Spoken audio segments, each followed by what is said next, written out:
నమస్తే, welcome to our channel. నేను సిరి. హిమాన్షు కేసీఆర్ అంటే తెలంగాణ మాజీ ముఖ్యమంత్రి మనవడు కేటీఆర్ గారి కుమారుడు. ఇప్పుడు తానే మరి కేటీఆర్ ని జైలుకు పంపించే అవకాశం ఉందా? తానే పంపించబోయేలాగా అనిపిస్తుందా ఈ పరిస్థితులన్నీ చూస్తుంటే?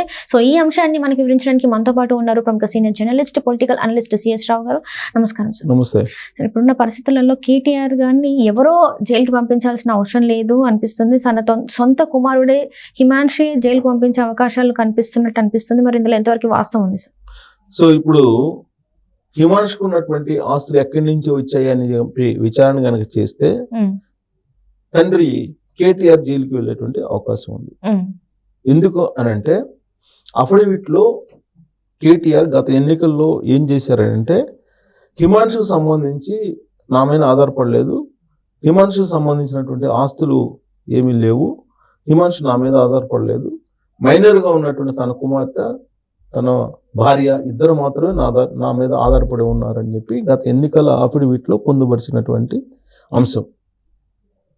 అయితే ఇప్పుడు కేటీఆర్కి సంబంధించినటువంటి ఈ అఫిడవిట్ మీద సవాల్ చేస్తూ కాంగ్రెస్ ఎమ్మెల్యే మహేందర్ రెడ్డి అలాగే ఇంకొక లీడర్ శ్రీనివాస్ అనే అతను వీళ్ళిద్దరూ హైకోర్టులో పిటిషన్ వేశారు. దాని మీద 4 వారాల్లో మీరు రిప్లై ఇవ్వండి అని చెప్పి కేటీఆర్కి నోటీసులు జారీ చేశారు.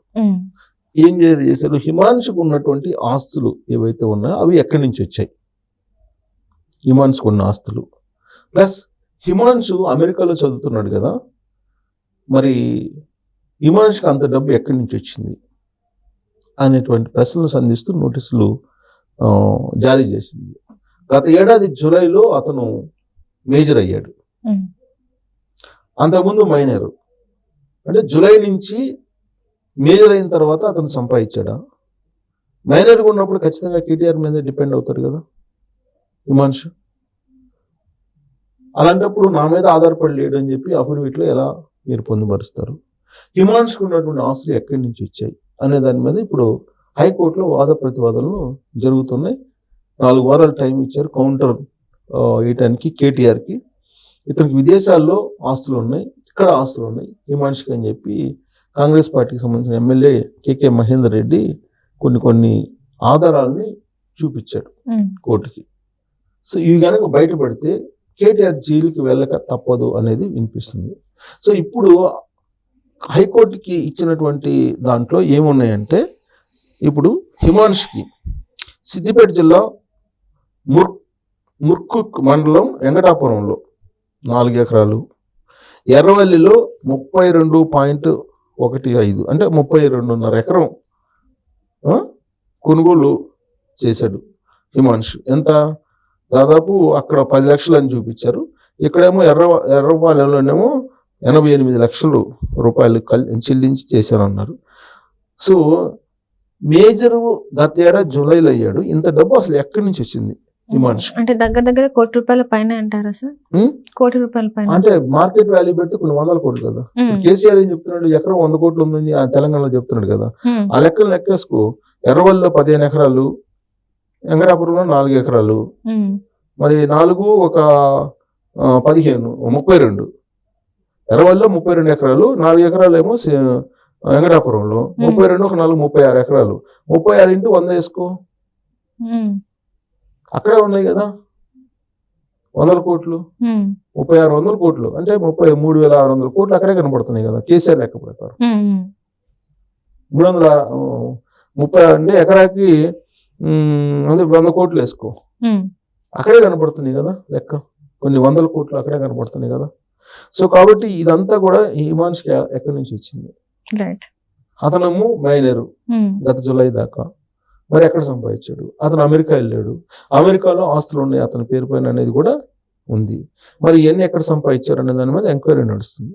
ఈ ఎంక్వైరీ కనుక పూర్తయితే, ఈ ఆధారాలు కనుక చూపించకపోతే కేటీఆర్ బుక్ అయ్యే అవకాశం ఉంది. ఇప్పటికే కేటీఆర్ ఆల్రెడీ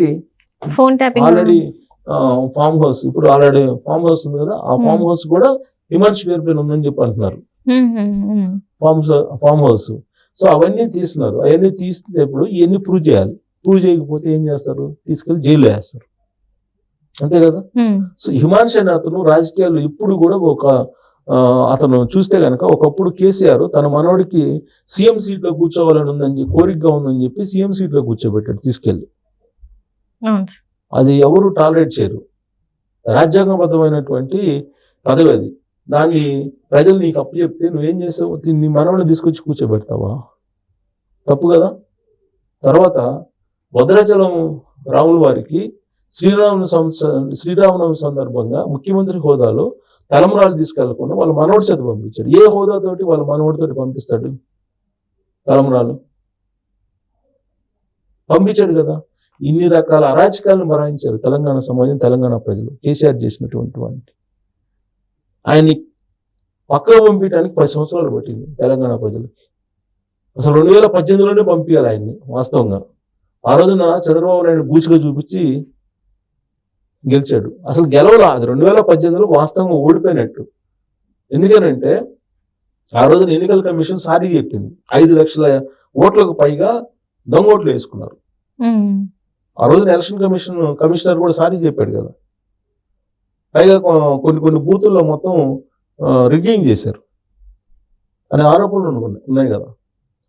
సో ఆ రోజు సెంట్రల్ గవర్నమెంట్ మద్దతు తీసుకొని ముందస్తు ఎన్నికలకు పోయి ఆయన 2వ సారి ముఖ్యమంత్రి అయ్యాడు. లేకపోతే 2వ సారి ఆయన పోవాలి లెక్క అయితే. కనీసం ఇప్పటికైనా 3వ సారి అయినా ఓడిచ్చారు తెలంగాణ ప్రజలకు. ఇప్పటికి కూడా నేను మంచి పరిపాలన అందించానని చెప్తాడు కేసీఆర్. హిమాంశు ఏ హోదాతోటి తెలంగాణ ప్రభుత్వ కార్యక్రమాల్లో పాల్గొంటాడు?